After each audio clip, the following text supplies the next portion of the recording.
This is how to test a well bearing. Maybe yours is making noise, but be careful because sometimes really the tire that makes noise, or you want to grab one from the junkyard. What you need to do is remove the brake assembly, the caliper, the bracket, the disc, and also undo the axle, which is kind of difficult sometimes. You don't have to remove the hub from the car, so the hub will sit in there, but you need to undo the axle and just turn the bearing by hand.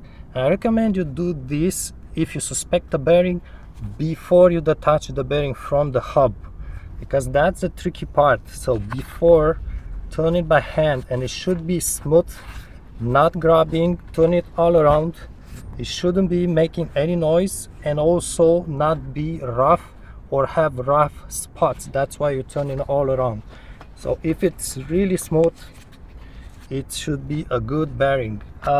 I want also to warn you, sometimes they put a small like cup which goes behind the bearing that keeps the bearing from getting dirt into the seal, because it's sealed but the seal is not perfect. So always remember to put back this cup.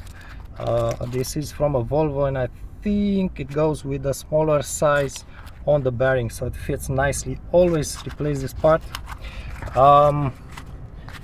Yep, that's pretty much it. I already got it out, this one. Be sure to use a good brand, not the cheap Chinese one. SKF, what is that, FAG. They do make the parts for the genuine parts for your car, but their aftermarket parts may not be the same quality. So it's not like a part is making a genuine part and they are selling also aftermarket, and that aftermarket is the same quality. It's not always like that. You may think it is, sometimes it is, sometimes it's not. So if you want to be sure, go genuine, or if you don't really keep your car for another 5-10 years, go with SKF, FAG and stuff like that.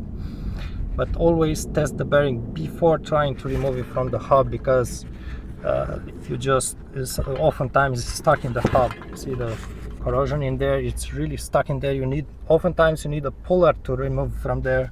With a hammer it's going to take you a whole day. And if you happen to hammer this plate here to remove it, and you think, oh, I'm going to put it back and use it again, don't, because once you hit with a hammer on this plate to remove a bearing, this plate will slightly bend. You won't see it, but you put your well lugs onto this onto the plate, and because the plate is slightly bent, the lugs will get loose as you drive. Carefully with that happened to me, so don't reuse a bearing if you put the hammer on it. Right, thanks for watching. And again, you don't have to remove the spindle, the hub from the car. You just have to detach it to undo the axle, but don't completely remove it from there.